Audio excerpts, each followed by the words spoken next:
So, hi Someone just everyone. shouted at me. Please. I just want to welcome everyone. I think Zach's been here before, and Star has too. And Paslar and Carlos, thank you for coming to help everyone learn more about crypto. And this class is specifically about safety and security within the blockchain space and creating your own wallet. My name's Rachel. I'm here on behalf of Panvala, which is an organization that's run off of blockchain technology that's like a community run treasury. And so we have a lot of organizations in it, inside and outside of the crypto space. So they're not necessarily crypto native organizations, but we help them raise funds for the community. So we started these classes to help educate people more about cryptocurrency and blockchain and how everyone can utilize it to kind of better their lives at the very least. So I'm going to hand it over to Paslar and Carlos, and we just have an outline of things we want to cover today, and answer any questions people have. Awesome. Awesome. Yeah. In Crypto 102, we want to focus on security and how to be safe in this space.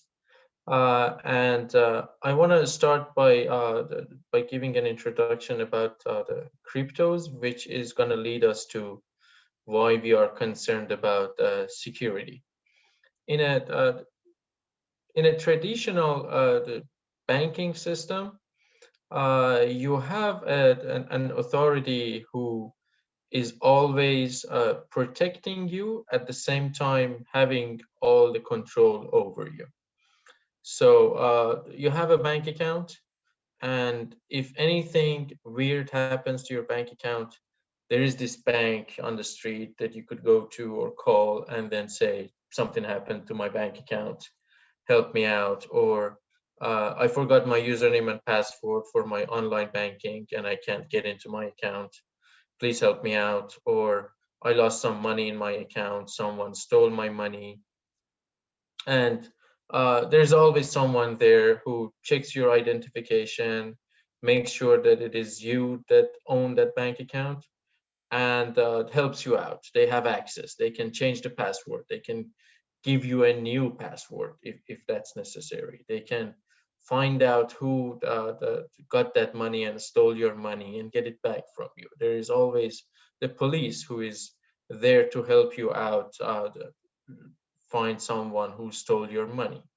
So there is someone in control who can have access to your account, and if something happens to your account, they are there to help you out to get it back and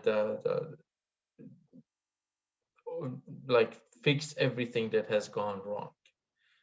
In crypto space, with cryptocurrencies, uh, the main point is to cut out the middlemen. Some of these are these bankers who had control of your account and could help you out, but now there is no one. It's all smart contracts, mathematical the equations, and if something happens, you're in control. There's no one there that can change the password. There's no one there to help you out, get it back if you lose it. So while it's super cool that you are in control, it's super cool that you own everything. No one gets to control your account in any way. At the same time, you are the sole responsible person. So it makes it much more critical to be super secure, to be super responsible about your behavior and what you're doing, because if you lose it for good. There is no one to reach out to and say, uh, I lost my password, I can't get into my account, please help me out. There's no one, there's no middleman. That's the main point of the cryptocurrencies and dealing with blockchain technology with digital money as cryptocurrencies. So what we're going to do today is focusing on how to be safe and how to act responsibly in the crypto space. Yes, Rachel. Paslar, can you explain why that can be a positive thing, not having that middleman? So with the banks in control or having those middlemen in the story, there is always this possibility that they do something that you didn't like. You can always turn all the ATMs in the street off on a Sunday, and now you have no access to any of your money. Or if for any reason, if the government doesn't like you or something happens between you, like you're an activist or you're doing something, there's always someone in control that can act against you, close your accounts or empty your account or just not give you access for some reason. And for some of us that are in advanced countries, this has less importance, I guess. But for some others coming from other parts of the world that are always in danger from the government or activists, this is a huge deal because you always want to be in control of your money, in control of what you have. You don't want to trust anyone that is always going to be there for you. With cryptocurrencies, none of them are there. So there's no one that can turn off the ATMs or turn off the bank or close out your account. At the same time, it's pretty cool. So I'm in control, but at the same time, it's super risky. So I have to be aware of what I'm doing all the time and be super secure. Uh, with that in mind, I'm going through the outline of what we should cover. We covered that, so there's no one in control. So we need to be aware of what we're doing in the crypto space. So what we want to do, first of all, I think this is a point to make that like the traditional username and passwords in crypto space, for every account that you have, no matter what blockchain it is based on, there's always a public key and there's always a private key. The public key is always this string of characters that acts like your username. It's totally anonymous, and with that public key, everyone can observe what you have, observe your behavior, what you have in your account, what you have spent, but there's no attachment to your personal identity with that public key. So whenever someone wants to send you some money, or wants to give you something, or wants to see your address, it's perfectly fine to give them your public key or your username, so to speak. Uh, but that private key is something that you want to protect all the time. Whoever has access to your private key has access to your funds. Just having the combination of your private key and public key means full access to your account, sending money on your behalf, moving your assets from one account to another account, providing signatures on your behalf. So whoever has your private key has total control over your account. So public key is something that you are always free to share with anyone that you want. Private key, on the other side, is something that you always want to protect and never give out to anyone. And I mean it, anyone. It's just yours. Just the public key. You can share the public key and it's perfectly fine. Now, there are going to be some communities, there are going to be some people that are going to ask you for investments, for buying their tokens or buying their assets. You need to be always aware of what kind of assets you're investing in. It's super important not to be scammed because there is thousands of these tokens There is thousands of these assets, and all of them are interested in people buying them. Some of them have real value, some of them have a real community behind them, have a real project behind them, and there's a large number of people working on them, trying to produce something that is meaningful. Some others are just tokens and assets that uh, try to convince people to buy them, but there's no one building anything. There's no community behind them. So you always need to be super careful with your investments.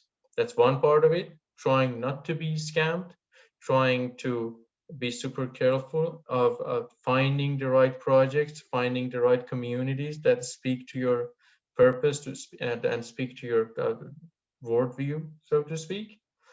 On the other hand, whenever you find something that you like, you need to be careful what you are providing to them. So anyone who comes up and says there's this beautiful token, there's this beautiful asset that is going to make you super rich, there's always some research to do, there's always some homework to do. At the same time, no one is supposed to get your private key in any kind of scenario.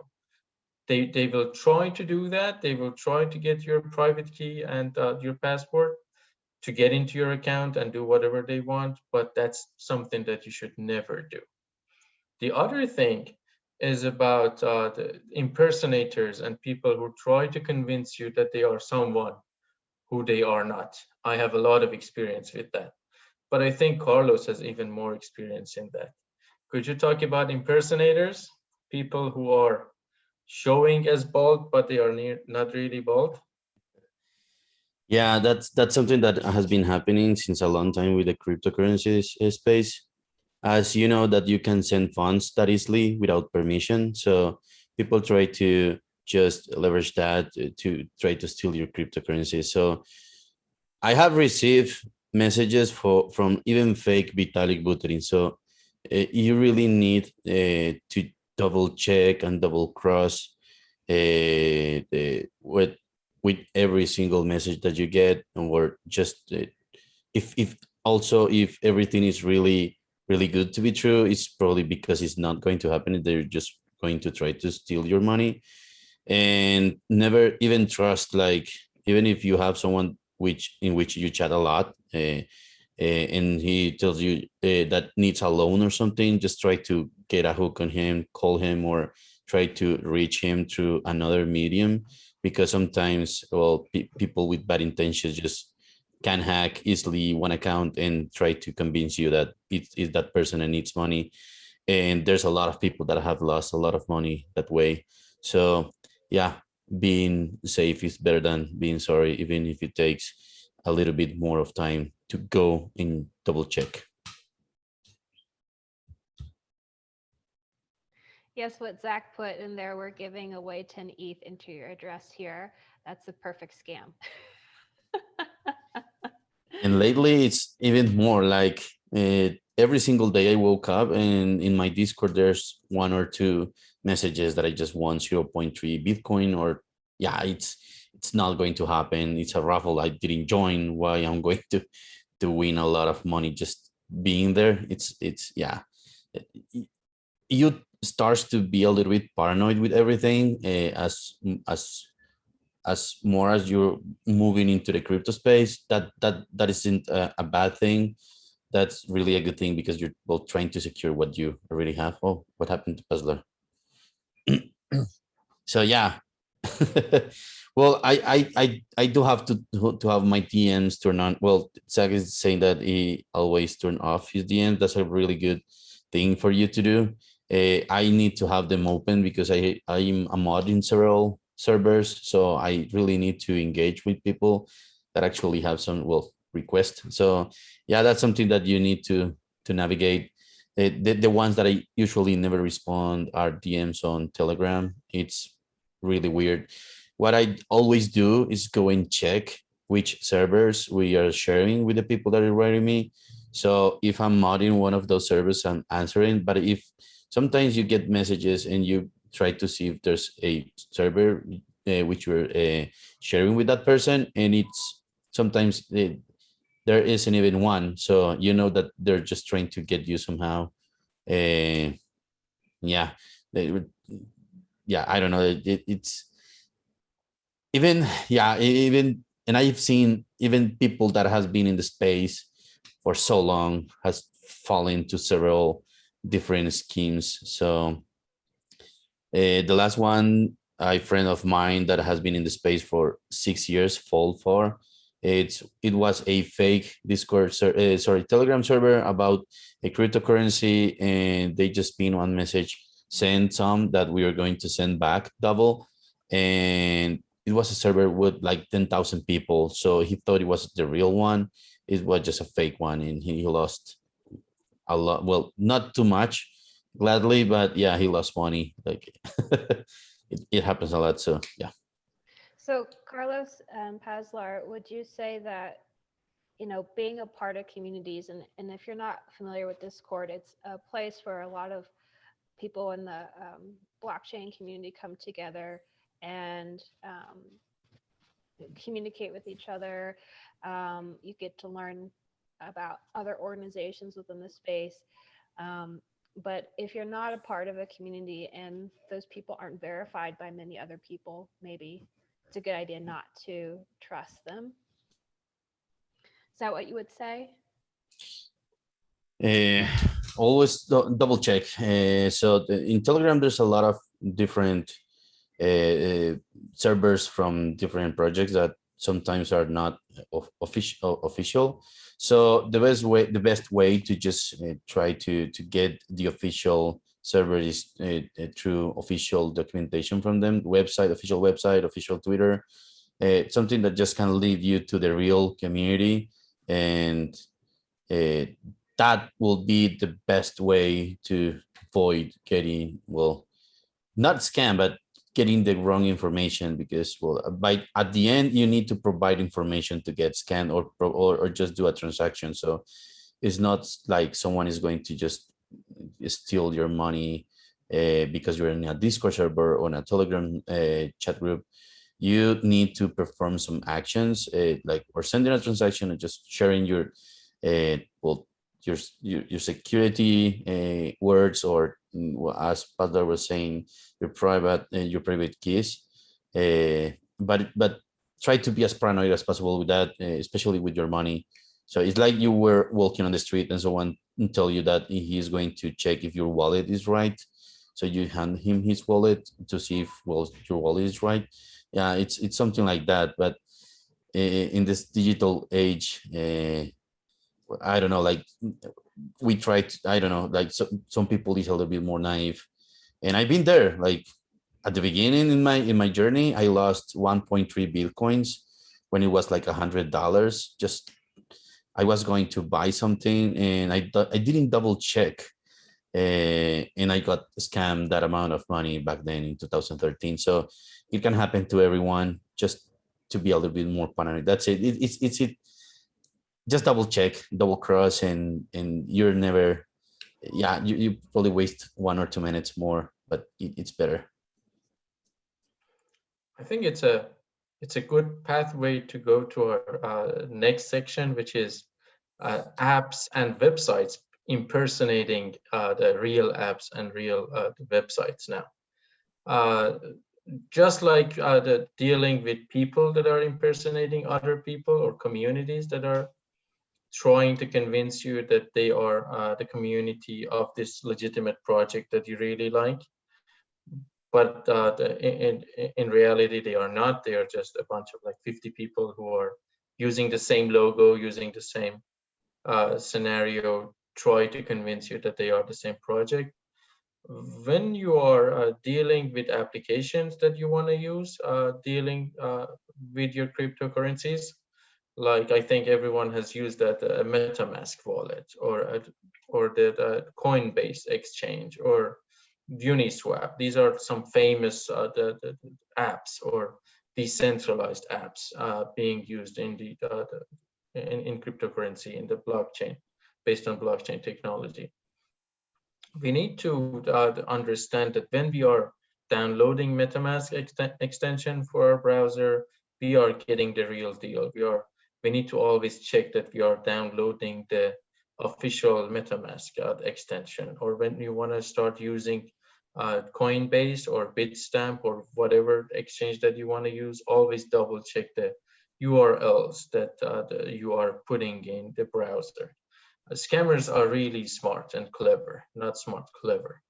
They like you are starting to type Coinbase, but like you accidentally put an extra S at the end, and a website opens up that looks exactly like Coinbase and gives you a username and password, and then you start spending your money on it, and suddenly you realize that, oh, up there's an extra S, and this is not the real Coinbase, and you've lost all your money. So you need to be extra careful all the time with the applications that you install, with the websites that you visit. And now that we talked about Coinbase and then MetaMask, there's a big difference between these two.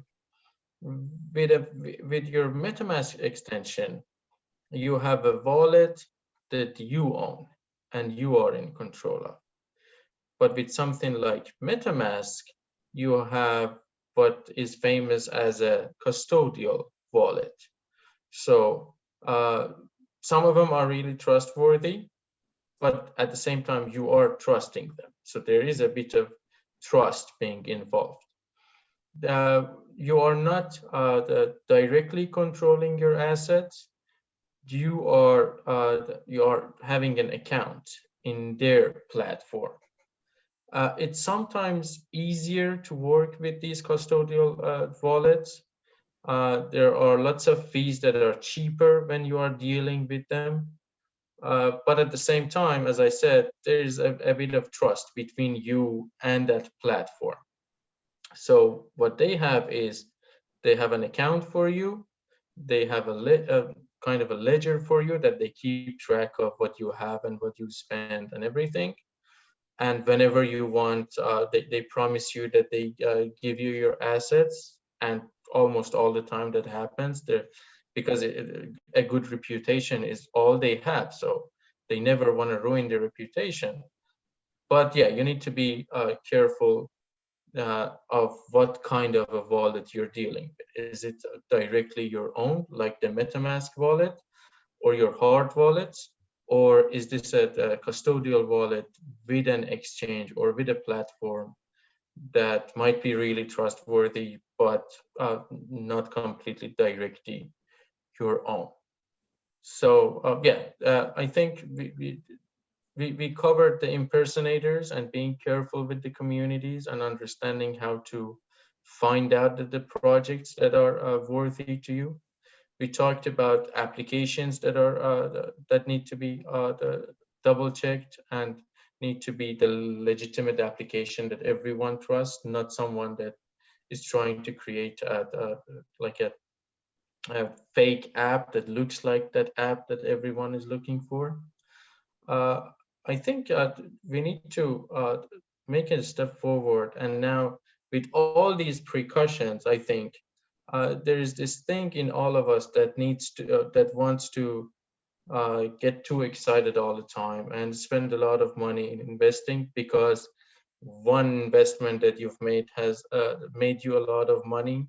Now there's something in the back of your mind that says, okay, now you spent $10, you got $100. Imagine if you have spent like 100,000, now you would be a millionaire. Why don't you spend all the money that you have and be a millionaire in another week? And it's really hard to do that. And I've been trying myself personally to not do that, which is only spend the money that you are willing to lose. Because as we said from the very beginning, there's no one here to guarantee you that something good is going to happen. So only invest the money that you are comfortable with even losing it. So be careful how you invest your money, where you invest your money, what communities you are dealing with. But at the same time, look at your pocket, look at your own the money that you have, and only spend the money that If you lose, you wouldn't be ruined. So be careful about that all the time. There's always this private key, but then your MetaMask and your wallets will give you a seed phrase as well. I think, yeah, Carlos would explain that better than me. What is the difference between the private key and then the seed phrase that my MetaMask is giving me? Okay, so before I just jump there, I wanted to, well, I want to just close a little thing about the previous topic. There's something that you hear a lot in the space that says if it's not your keys, it's not your money. So when you go and deposit to centralized exchanges, Coinbase, Binance, KuCoin, whichever you use, Coinex, whatever, you're trusting them with your money. Okay, so it's like a mini bank somehow, and you're trusting your cryptocurrencies. When you have the money in your wallet, a MetaMask wallet, a Mycelium wallet, a Moon wallet, a whichever, even a Bitcoin QT wallet in your computer, yeah, that's when you need to be a little bit more secure and get better. Just better security, better security with your information. That's one point. The other is any centralized exchange can close at any point in time. It happened in MT Gox in 2014. It was the biggest cryptocurrency exchange in the world back then, and it closed, and the money hasn't moved since there was some of the money that they recover. So that's why we're trying to achieve a lot of stuff decentralized. That's what Ethereum and the different blockchain technologies are trying to decentralize. Okay, so just moving again forward, with your seed phrase, it's a technology that was created to easily recover your account. So you can have a seed recovery from 12, 18, and 24 words, I think, and you can just, when you create a new wallet, the Sion MetaMask is going to give you 12 words, and what you want to do with them is just write them on paper. Don't share it or don't store it digitally. Don't even make a copy with it.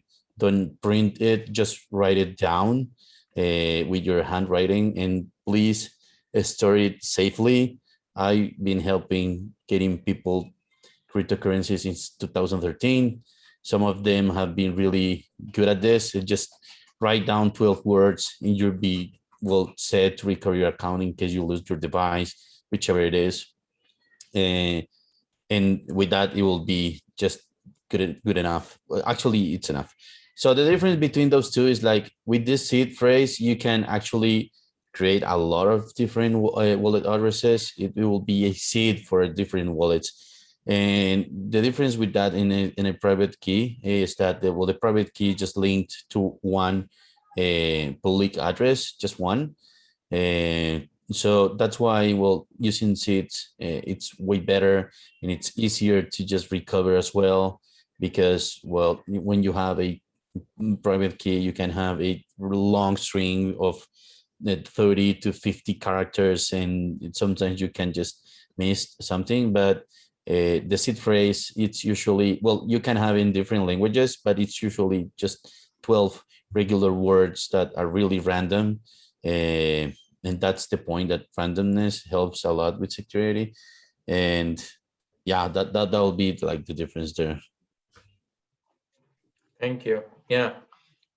Yeah, for my like MetaMask, I have a seed phrase, which is one point that we should mention is that you set a password yourself. You are selecting your password, but a seed phrase is given to you by the software, by your MetaMask wallet, or if you happen to have a like the hard wallet, which I have here, I have a ledger. They give you a seed phrase themselves. You don't have to create one. You just have to take note of it and save it someplace safe. Because if you have a lot of money, like you have $1 million, and you have this seed phrase on a piece of paper, that piece of paper means $1 million. So if it burns or you lose it or something happens to it, you don't have access to $1 million that you have. And so yeah, that about the private key and the seed phrase and how to keep it safe and never uploading it anywhere, never type it out and send it to someone that wants to access your account for some reason. Like a friend says, oh, give me your seed phrase, I'm gonna send you some money, and you are in a hurry and say, okay, I'll type it out and send it to you on Telegram or WhatsApp. That means that now you're in danger of being hacked and someone gets to those 12 words and now they have access to your account, which I think is a good window to our next topic, which is your passwords. And this is not just about cryptos, it's about everything on your computer. Uh, because if someone has access to your computer, now he has access to your metamask. Now they can start figuring out the password that you have set in your metamask. They can have access to your email account, and for some reason you have sent your seed phrase to someone via your email. So setting a secure password is super important, even if you're not doing with crypto. Now with crypto and having money involved in your activities, this is even more important. With the password, you know that the usual drills. Never use a super easy password to guess. Never use the word password for a password. Can you hear me still? Yeah, we can hear you. I feel like I'm being hacked because my video turned off automatically and I didn't do anything. So never use a common password, like the word password, like 123454321. Easy stuff to guess. We always imagine hackers as like someone who's running a really complicated the software trying to figure out like your password, but in reality most of their job is guessing your password. They try your date of birth, they try your favorite movie, they try something that you really like in real life, the city that you were born in, stuff like that. And you would be surprised of like how many times it really works out and just the password is someone's name with 1234. So never try those kinds of words, your favorite things, stuff that people know you for. uh, Always try to do something completely random. It's harder to keep track of them, but it's safer because no one can guess that. Always try to involve as many characters and symbols and space as you are allowed to do. Some applications might allow you to use the space, or some applications might allow you to use uppercase or the small case, or symbols like dot or a dash or stuff like that, or numbers. As many random characters and symbols as possible helps a lot. Never use a password twice. I fall for that a lot, and I shouldn't. I shouldn't do that. But I have like many applications that are being that I'm using the same password for because I forget if I don't do that. So you should never do that. And yeah, and there's always some applications that you have your computer that might contain malware that are trying to figure out your password, trying to hack you through their application. So always make sure that you have something that on your computer, on your PC, on your laptop, that is always checking for malware, trying to find out if you have anything that is the valuable, and they steal it in a second. The other thing is uh, you are trusting your email with a lot of things for registering for many applications, for registering many accounts. I think mostly all of us are using Gmail these days because it has all these tools. But when you're dealing with your cryptos, try to find an email the platform that is fully encrypted, so that while sending your messages, no one can see, even a central authority that is getting your that is providing the platform and has access to it cannot read your messages. A good example of that is Proton Mail. They have their own VPN that they are selling, which hides your location, hides your IP, and no one gets to know where you are connected to the internet. And they have their own email service as well, which is super simple, works just like Gmail, but it's encrypted all the time. So even the email providers cannot read your messages if they want to do that. So having that kind of an email with your activities or registering for applications that are dealing with cryptocurrencies, that helps a lot. It gives you another layer of the security.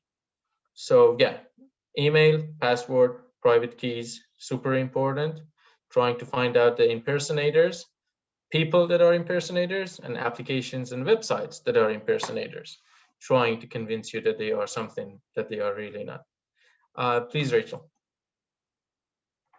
I just want to check in with everyone to see if anyone has any questions before we move on to creating your own wallet. And you can type it in the chat or you can speak, either way. There's one. Sorry, Zach. Sorry, Carlos. Yeah, I was going to read your question. Like, Okay. Yeah, it was still just a little unclear to me, and maybe this is my lack of knowledge, the distinct difference between a seed phrase and a private key. okay. I know, like, when I obviously started my MetaMask, they give me a seed phrase, but I'm still not sure what my private keys are or when I receive those or why. So maybe if you guys could go into a little bit more detail about that, because I'm just a little confused about what my private keys exactly are.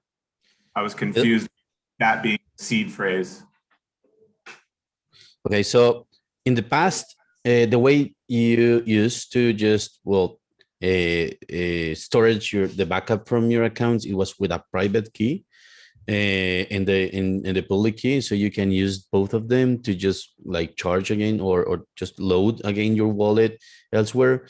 But that was really insecure, and you could actually just made a mistake writing down all that like string of characters.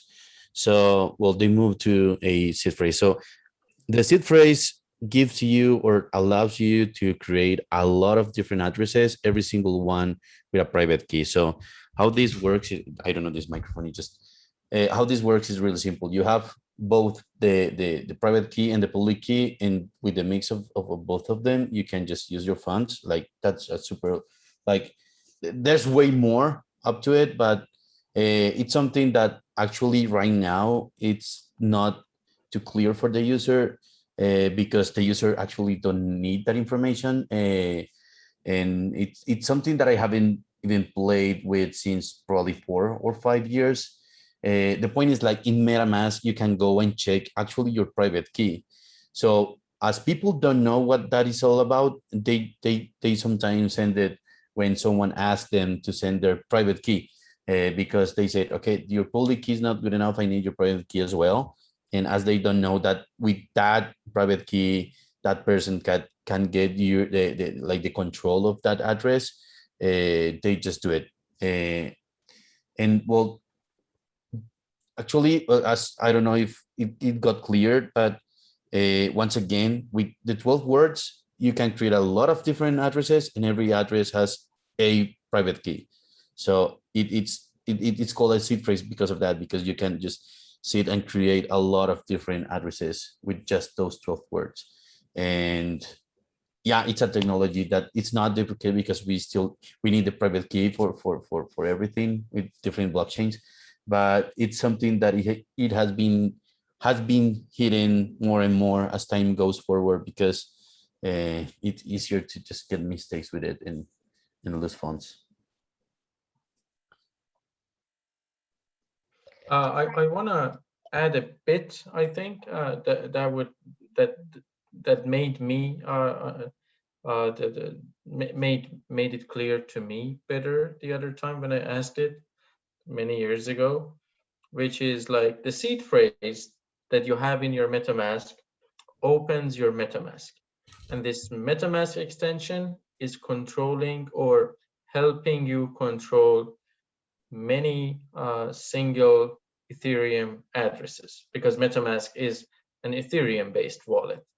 Now, with your MetaMask, you have access or control over many the accounts or the public keys and private keys.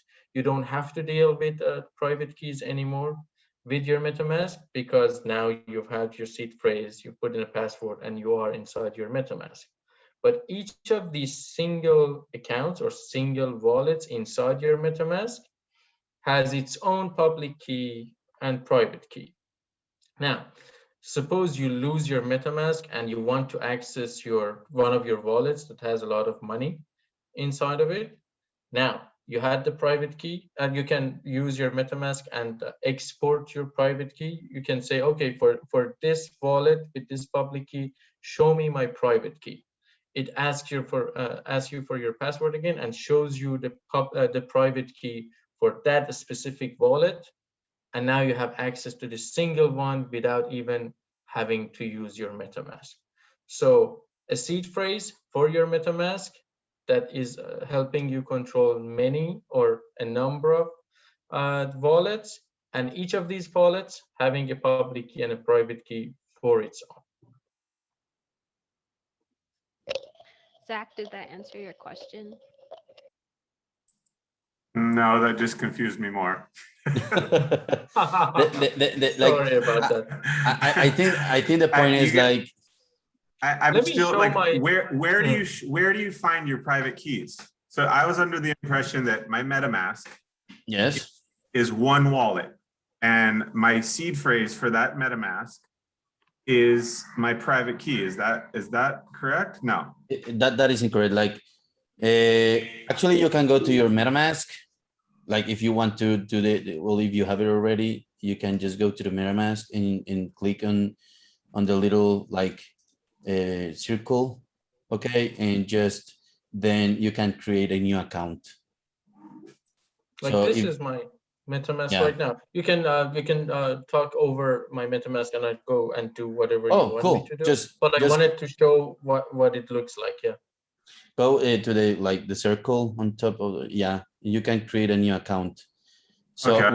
when you create a new account, look, so the seed phrase allows you to just manage a lot of different like little accounts. Okay, so Paslar has a lot of different accounts, and it has some hardware wallets connected. So every single one that you're seeing there has a public address and a private key. Okay, so that's I get it. I guess from my lack of experience, I'm only using my MetaMask to hold some of my crypto assets in, right? Yeah. So I have sub accounts or any of my hardware wallets within my MetaMask, like he Yes. does there. So these are, some of them are cryptocurrencies and some of them are wallets or different. No. Every single, okay. So how do you say, like, think about this, like every single one that you're seeing, it's a wallet and it can have different type of tokens. Like all of them can have the same or like the same range of Ethereum tokens. What you're seeing at the end is like some hardware wallets, but like right now, Paslar is showing us the first of his accounts. He has a lot of different cryptocurrencies there and different tokens. And the next one has the same, can have the same amount or different tokens.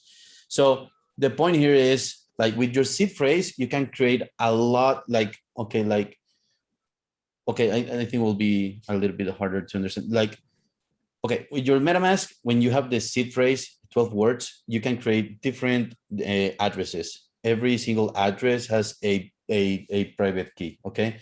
And with every single one, you can do whichever you can do with the other one. So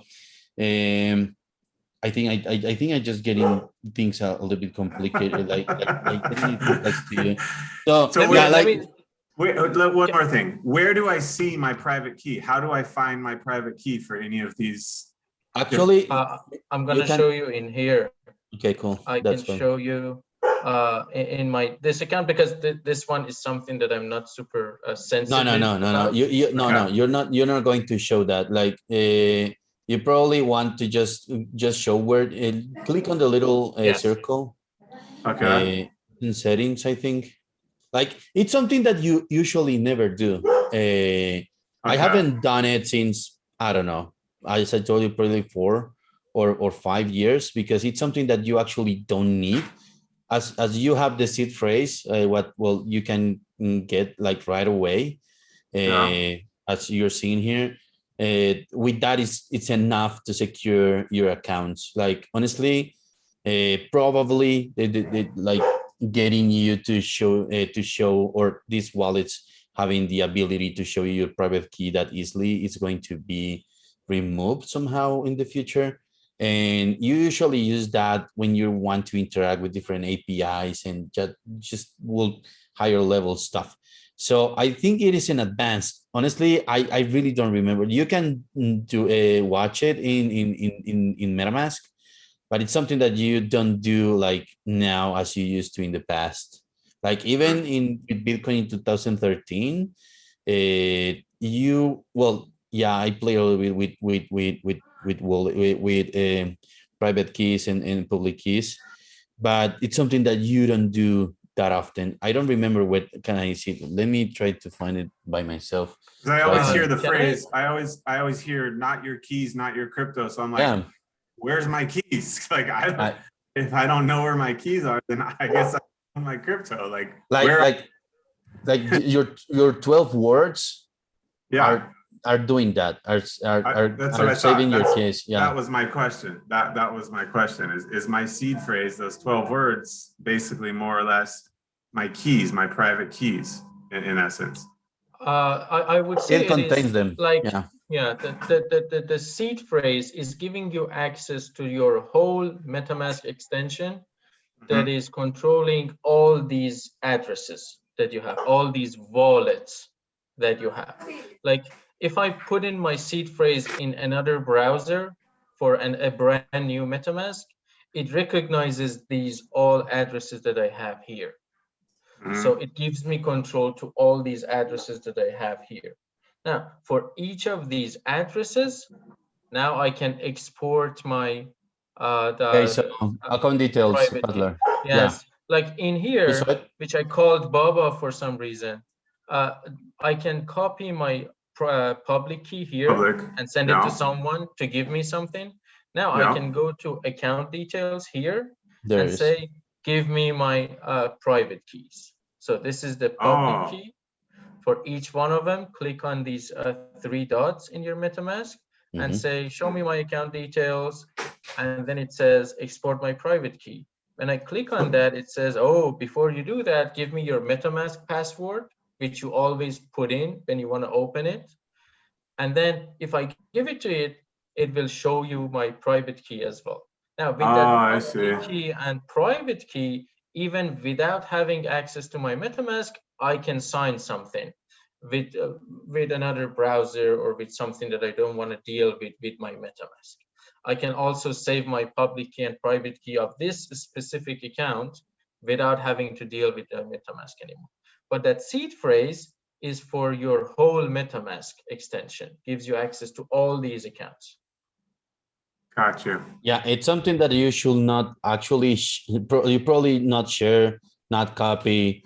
Like honestly, I have some MetaMask accounts that I've been using since probably 4 years, and I've never have exported a private key, because with the 12 words you can actually get those 12 words to another computer, and you can just create again, or just get access again to the same account. So it's something that they are giving you the chance to do it, but actually you shouldn't tinker with it.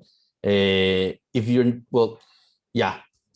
that's my thought, and that's why we moved from private key, public key, to recurring accounts, to just seed phrases. It's even way more secure.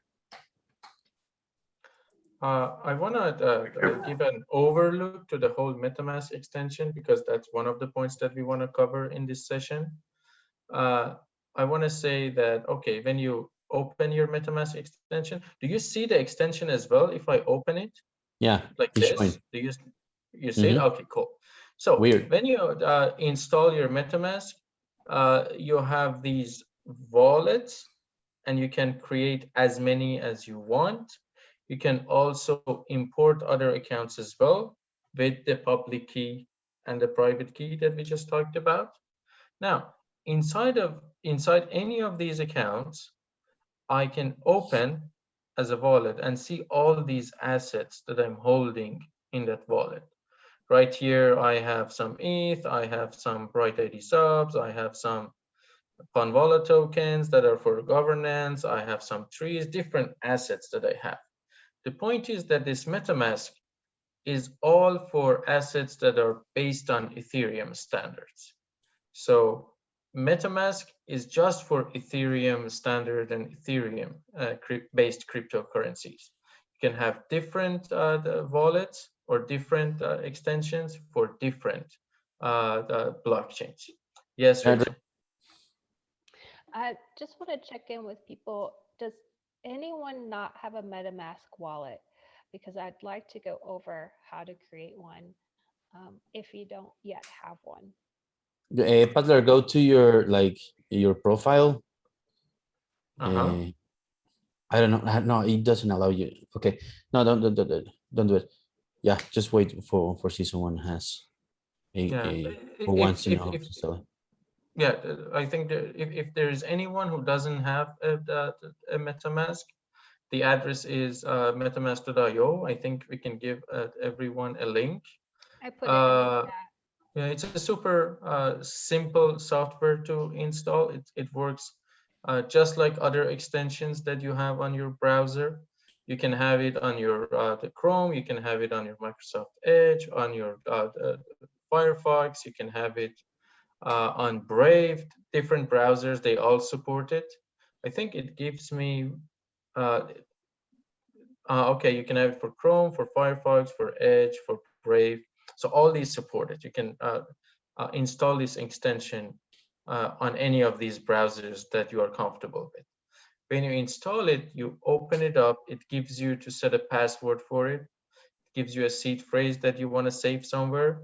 And now you open it with main account or something like that, or a new account, which is the first one that you have, and that's the only one that exists there. Then you Yeah, can start Rachel. creating other accounts as well. Yeah, I just want to point out that where at the top it says Ethereum mainnet with a little down arrow. That's where the main account would be, because you can create other accounts like an XDAI account within this wallet, but probably most people will start off with that mainnet wallet. Yeah, that's something that I just want to tell anyone. Like MetaMask doesn't or only or yeah, it's not just for Ethereum. It can be used for whichever Ethereum EVMs blockchains there are. Like actually, you can use it right now with Binance Smart Chain if you want to, with Polygon, if you want to, with XDAI, if you want to, and even with RSK, that's a Bitcoin, well, yeah, project is using Ethereum EVM to interact with some applications. So as Rachel was saying, the only thing that you need to do is here in networks, just add a custom RPC. Butler has actually two of them now, ID Chain and XDAI. Those are different blockchains, but they are based on the Ethereum EVM ecosystem. Well, Ethereum virtual machine ecosystem. So they actually can interact with the same addresses. So you with just these 12 words, you have access to all of these other blockchains through this MetaMask. So it's actually getting every single time even more powerful and easier to use for different blockchains. So that's really important for you guys to understand. Yeah, and I just want to add, starting off on mainnet is a good place to start if you're brand new. And those other things like XDAI, you would have to do some other extensions, I believe, to be able to easily use those. But I just want to So see, yeah, where everyone is. If we do need to go over creating a wallet or I guess what people would like for us to get to before we end, because we are coming up to our time, but I would like to get to it if we can and need to. Yeah, just well, Paslar just skip it when he was telling how to create the MetaMask. It's really important that when MetaMask show you those 12 words, you save them, write them down in a piece of paper, as we said a little bit earlier. Try to get 2 copies, write them down with your own handwriting. Don't scan, don't print it. Printers have really bad security, so it's really important that you write them down and put it into at least 2 different locations with pretty good security. If you're, well, I don't know, well, for me, any type of money, it's a lot of money. So even if it's a little bit, I just tend to, or try to do it. And those 12 words have access to all the money that you have on that MetaMask. Try to get different wallets if you are dealing with more money. And as like that, there's actually some other wallets that have the same, like the same capabilities, well, having 12 words. And people are now using a lot of different cell phone devices, cell phone wallets as well, because they just want to interact with Web3 through the cell phone. So there's Argent, is a pretty good wallet. There's actually MetaMask as well. And they use the same thing, 12 words. You can even have, if you want, the same wallets that you have in your computer on your cell phone with those 12 words, and they can work at the same time without issues. So yeah, like, you have now a lot of power. And you have the bank at the point of your finger to do a lot of stuff. So I want to cover those 2 questions because I don't know how much more extension time can we get, Rachel, because I know the hour is over, but I want to cover those 2 briefly if we have the time. We have the time. It's just if you have the time, Paslar. Oh, sure. Yeah, no, this is our mission. We have to go with it. So if we have the time, let's go for Veronica's question. She asked that, is it safe to hold coins in our MetaMask? Yes, it is. As I said in the chat, that's all we are doing. It's the most convenient way to hold our assets, Ethereum-based assets. But what we need to do is to be super secure with our seed phrase, with the password that we set for our MetaMask. And with that, we are pretty safe unless some really professional hacker goes on and can get our seed phrase or can hack our MetaMask, because it's all software. So there is always the potential to be hacked. But there's always some other tools that we can use to be even more secure when we have the large amounts of assets and large amounts of value in our accounts. Rachel, please. Yes, that's when you want to look at the security of your whole computer, like malware, so that, because if your computer is at risk, then your wallet could be potentially at risk. So if you have good security for your devices, then you're less likely to have those things happen to you.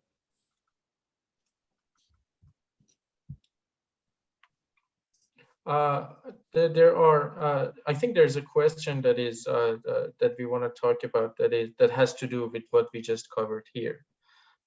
Someone asked, what are the best and safest tools to use for crypto?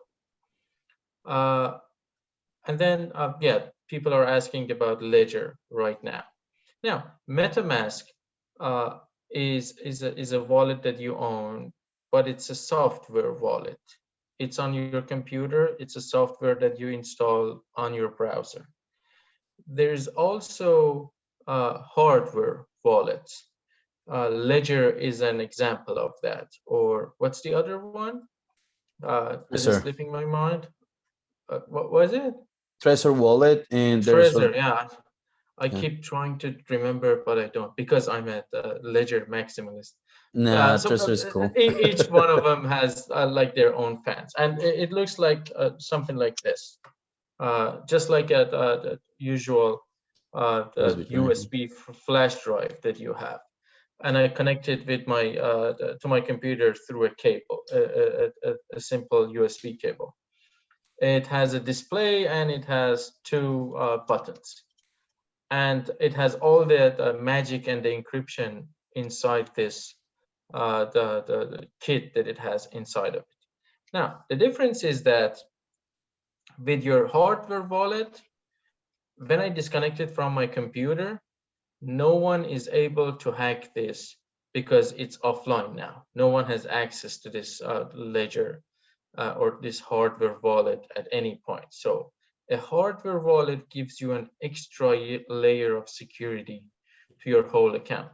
Now, you can connect it to your MetaMask, and I have done that. And if I open my MetaMask, I can see all the wallets that I have created with my hardware wallet as well. But whenever I need to send to sign something or send my assets from those wallets that I can see in my MetaMask, it asks me to sign with this the hardware wallet. So if it is not connected to my account, no one has access. I can't sign anything. So I need to have this in my hands, press two buttons, put in my the password here, and then use this to sign a transaction or send money somewhere. Without this, no one has access to my account. I'm completely sure that no one can even hack my computer and sign on my behalf. So it adds another layer of the security to your account when you have a hardware account. Someone says, what if that gets lost or stolen from you? The same way that your MetaMask has a seed phrase, this little guy has a seed phrase as well. So if something happens to this, it gets lost or my house burns down for some reason and I don't have this anymore, I have saved my seed phrase somewhere, and I just buy another one, enter the same old seed phrase that I had for this one. Now I have control for the same account here in this one.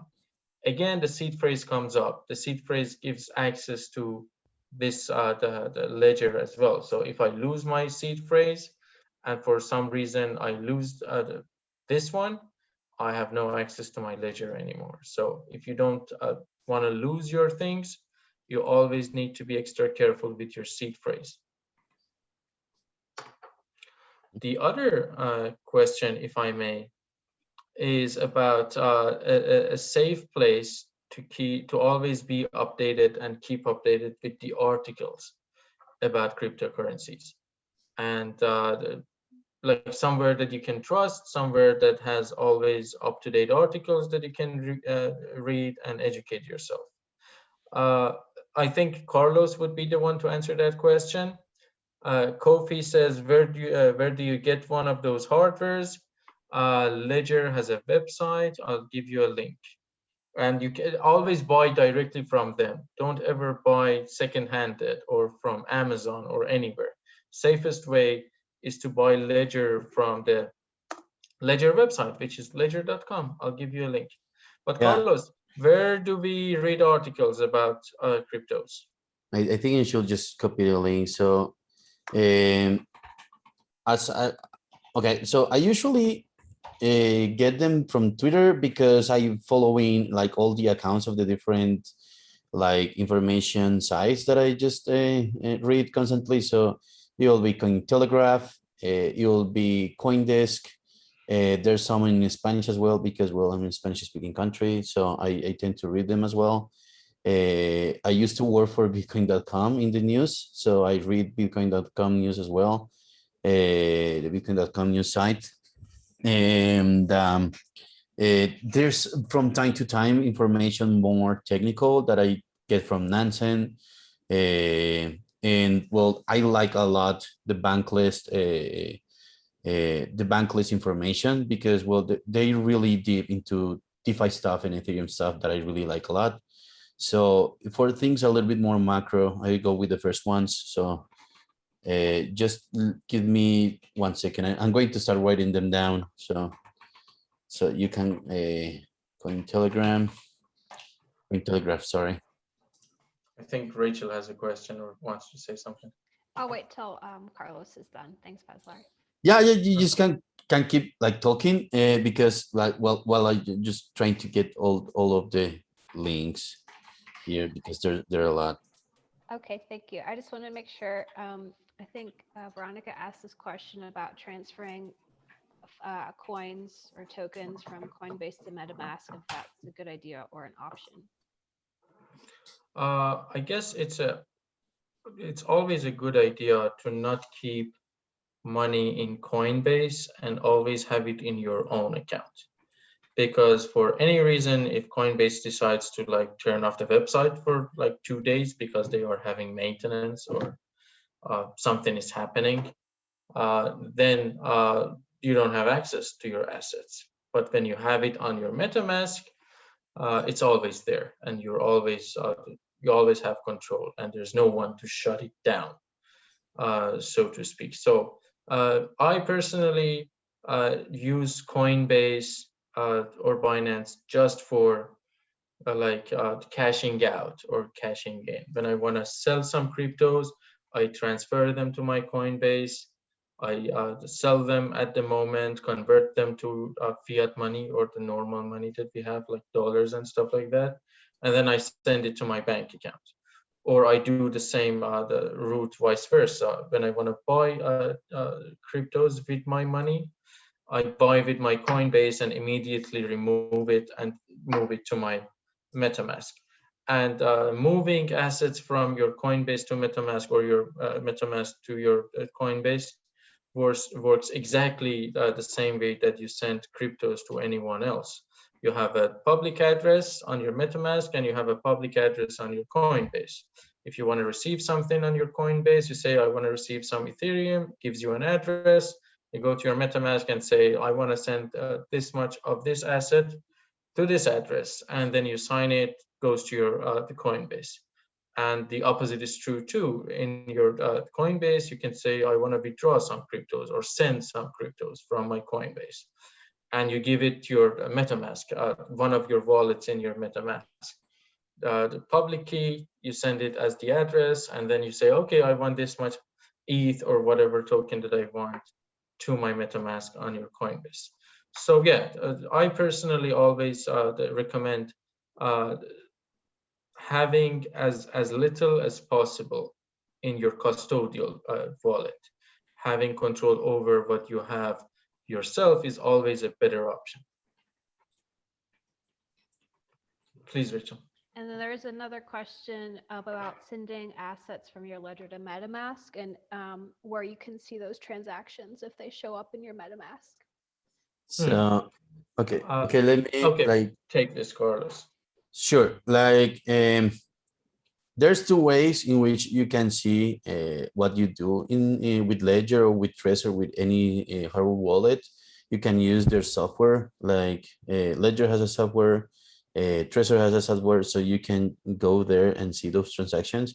But you can also add that hardware wallet to your MetaMask. So you are like as you seen in Paslar's computer earlier, he had some addresses that he managed with his his regular MetaMask. It just needs your password, and the last ones were about a hardware wallet that I think I don't know how many ledgers Paslar has, but like you can see that he had several, so every single one might be a different hardware wallet, so you can actually read the information there as well if you want to.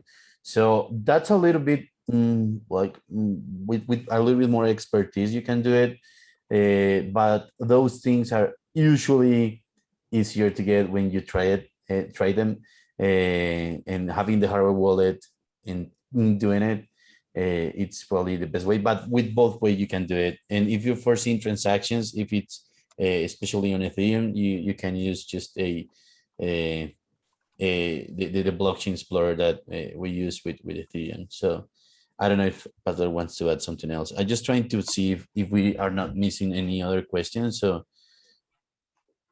yeah, so when you connect your ledger to your MetaMask, you are showing the accounts that you have on your ledger on your MetaMask. You can observe them. You can start signing them through your MetaMask, but MetaMask is not in control. This ledger with these buttons are in control. So MetaMask, when you connect it to your ledger, works like as an intermediate software to deal and start signing. For example, if I want to start sending money from one of my accounts that I have in my ledger and it is connected to my MetaMask, I can use my MetaMask. I start viewing whatever I have in that wallet. I want to start sending. It says, okay, do you want to sign this? Everything happens in a MetaMask. And then I say, yeah, I want to sign. And then at the point of signature, it says, okay, now make sure your ledger is connected to your computer and sign with your ledger device. So it helps me do the signatures and all the software material. But at the point of signatures, this guy is always needed.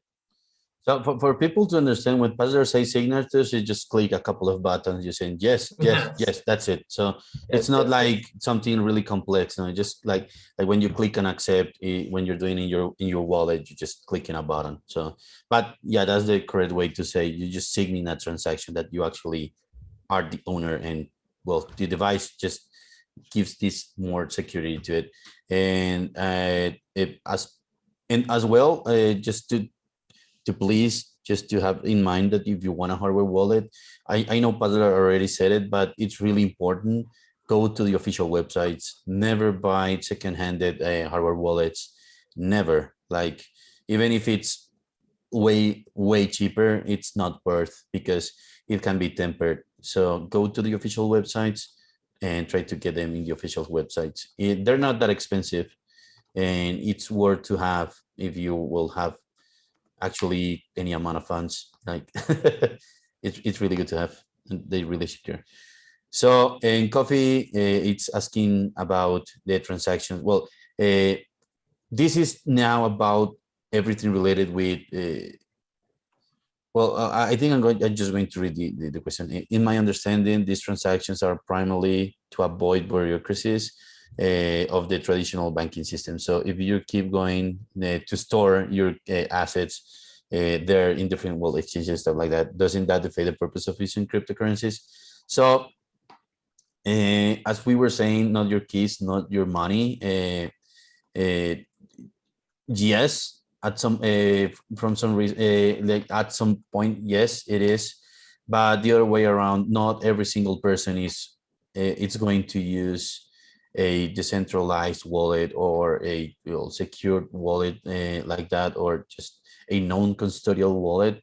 It's something that we just need to have in mind, but still cryptocurrencies give you another type of freedom, even if you have them on exchanges. And that's the freedom that your assets are not pegged to the government tinkering with the money. Yeah, not the money supply, but there's a word for it. I just forgot.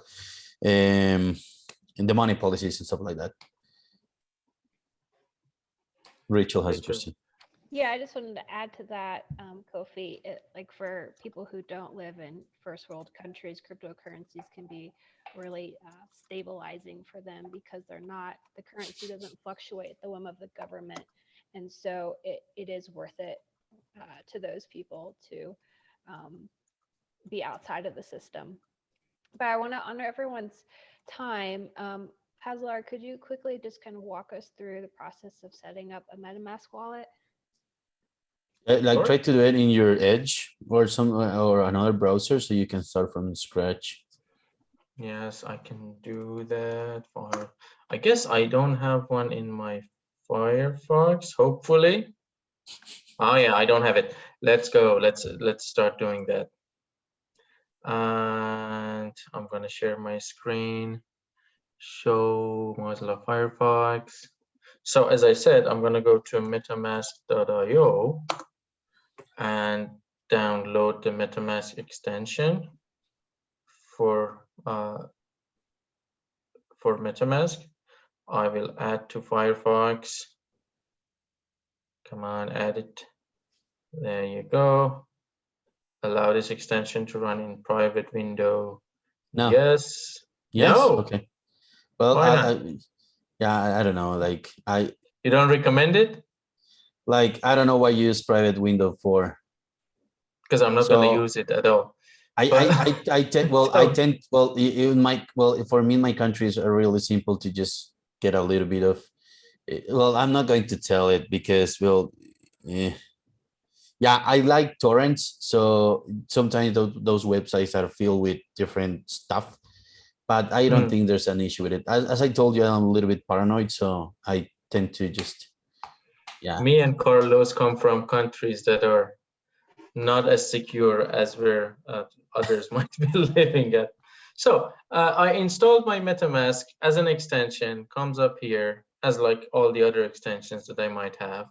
Now, when I open it for the first time, it says, okay, welcome, let's get started. And I want to get started. Now, two scenarios happen. Either I have lost my other MetaMask that I had on my other browser on the Chrome that you just saw. And now I installed my MetaMask and I want to have this other MetaMask that I have completely moved here. And I have that seed phrase saved in a piece of paper, not on my computer. And I say, no, I already have a seed phrase, import my wallet from my other device. And then I start putting in all those, is it 12 or 24? 12, it depends on the, like, MetaMask uses 12, but yeah, hardware wallets usually use 24. So I put in my 12 words and I have my account back here. Or I want to start a completely new one. So it says, okay, let's set it up. And I set it up. It says that your MetaMask will always allow you to opt out via settings, send anonymized click and page view events, never collect keys, addresses, transactions. It doesn't do that. Never collects your full IP address, never sells your data for profit. And we all like MetaMask, so we believe them and we press agree. And now it asks me to set up a password. As I said, let's use something that is completely random. Something that I'm not going to tell you.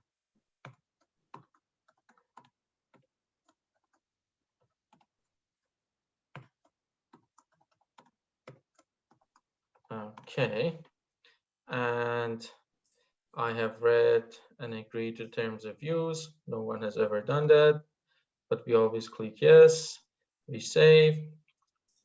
Now, this is the critical part. It says your secret backup phrase makes it easy to back it up. We were all talking about this. Now, this is the first time that is being shown to me. I can click here to reveal these secret words. It gives me 12 words that are hidden right here. I'm not going to use this MetaMask extension, so I'm going to show it to you. Right now, I have these words. Now, some people, including myself in the past, would just copy and paste this in another document and save it in your computer. That say, okay, now I have it. If I lose it, I can have this in my file. But the best way here is to have a piece of paper, real piece of paper, which is weird that we need to emphasize that, not on your computer, and then have a pen, a mechanical pen, and just write it down somewhere and not save it anywhere, not save it in your like Google Keep or in any software. Don't take pictures. Safe. Don't take a screenshot. Don't take a picture with your phone, because then that picture can be hacked. That the screenshot can be found out on your computer. So always just write it down in a piece of paper with a pen or a pencil, and then you're safe. So if you lose your computer, if your laptop burns down and you need to buy a new one, a new beautiful MacBook, now you have this seed phrase. So you save this and you're good. You click next. Now it asks you to confirm that seed phrase that you just wrote down on your like piece of paper, which I didn't. I didn't either. Have. Let's go for remind me later and do that later. Now, I can connect my I can install MetaMask as an app on my phone as well, because they have an app for iOS and for Android, and I can have this mirrored on my phone as well. But let's just skip that. And now it opens up with only one account. As I said, I can have as many as I want, but I can have, but right now it's just one wallet, one account with this public key, and it's on Ethereum mainnet.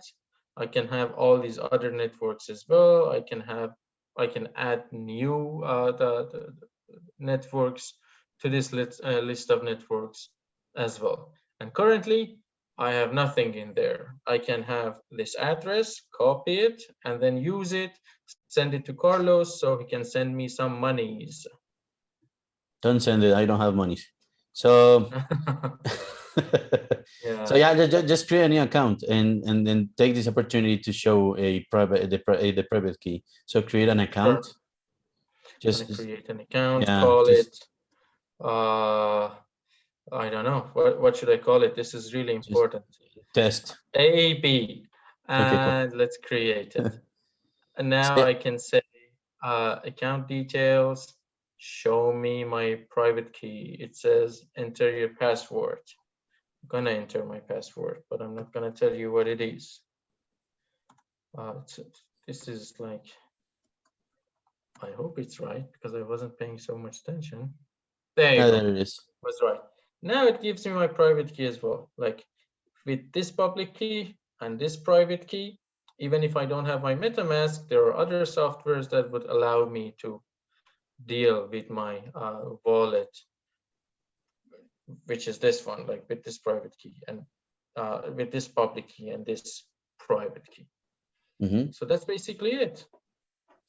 So yeah, to emphasize as well, or again, the thing about the different accounts, like with that silk phrase, you can create a lot of different wallet addresses, and every single address has its own private key. So you can, as Paula just showed, import just one if you wanted to.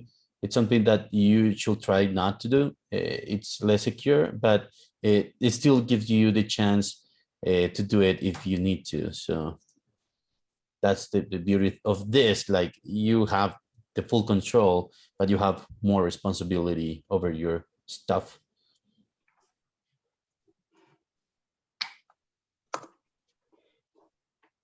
Okay. Yeah, the coffee, like the words can get you anything, like can get you all of the accounts as well.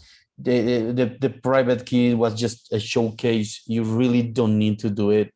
You should not do it, to be honest. I haven't had any private keys. Like I have never just, okay, in the past I did, but now I don't have any. For my MetaMask, I just have my 12 words safely secured and writing down on paper.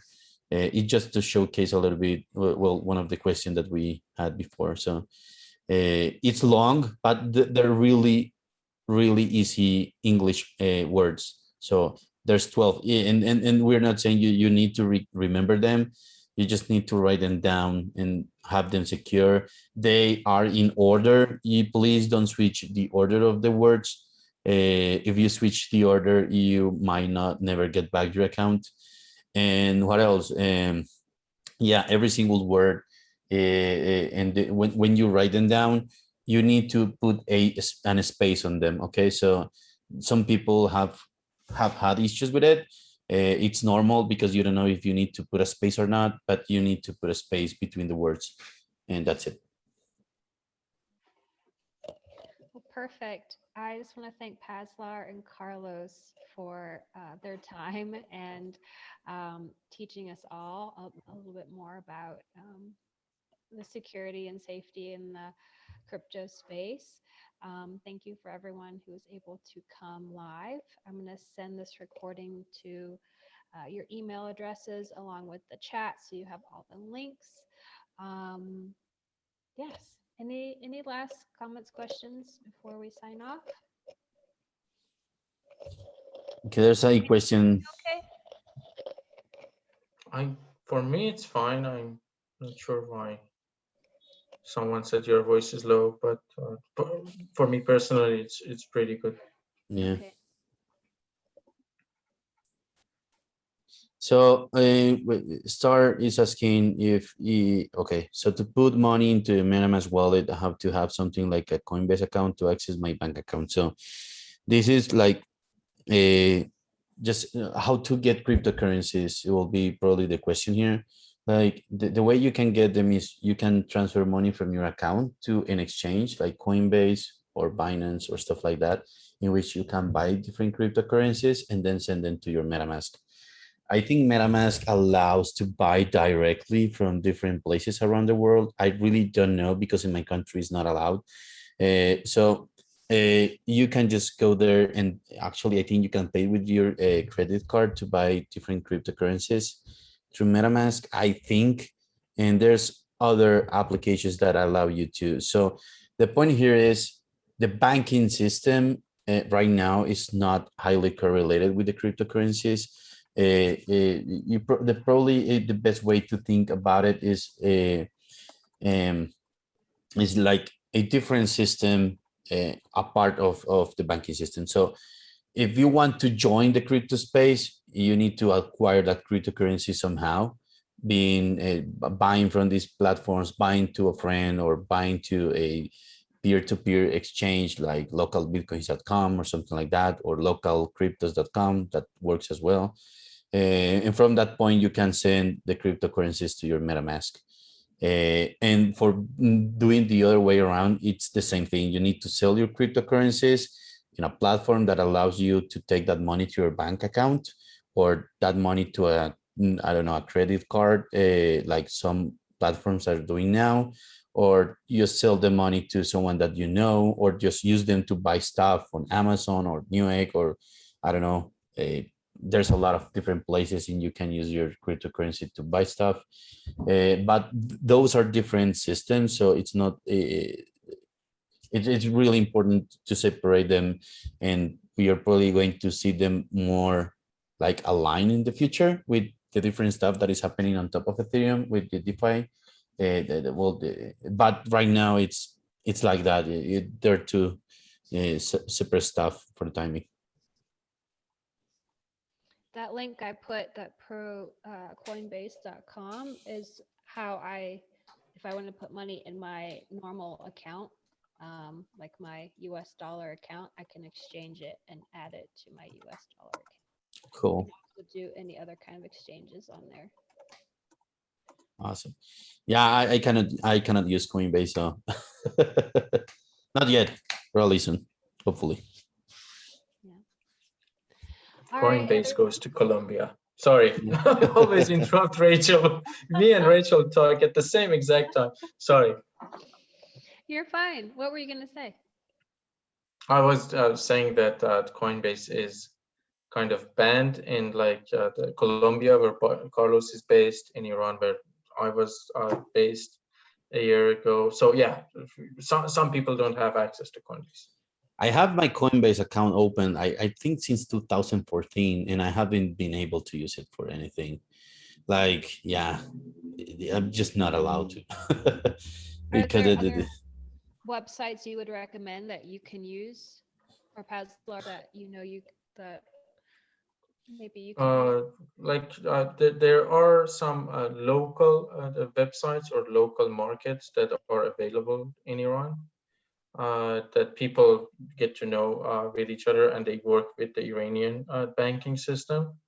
I guess there should be some of those in Colombia as well, right?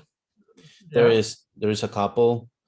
Yeah. The problem is like the thing with cryptocurrencies is like you are not bound to the limits of your country. This will what like, yeah, these invisible barriers that we're just been put into. And the liquidity is really low, so usually the prices are not that good, even for buying or selling, and the spread is really high. So you want to be in platforms in which the spread is really thin and there's a lot of volume. So if you're doing a transaction, it doesn't move too much the price, even up or down. And yeah, well, it was bound to happen. They want to protect themselves. So yeah, it's not. Yeah, it's something that it's happening, and probably as we move forward with this technology, things are going to change. But governments are really slow, so yeah, there's nothing that we can do about it. But yeah, the point is now with Ethereum and all these decentralized stuff, like there's a new world that is being opened for everyone around the world, the world. So yeah, I don't know. Like, I'm still excited. I've been in the space since a long time, so every single thing that I see that it gives me more freedom, I'm really happy to try to use and explore. Awesome. Well, thank you again, everyone. We'll finish here. And like I said, I'll send you the link to this recording so you can watch it again if you need to. And we'll be doing a Crypto 103 class next month, which is all about entering the communities, volunteering, working in the space, and any questions you have around that. All right, everyone, have a great rest of your day, and maybe I'll see you next month. Cheers. Sure. Bye. Take care.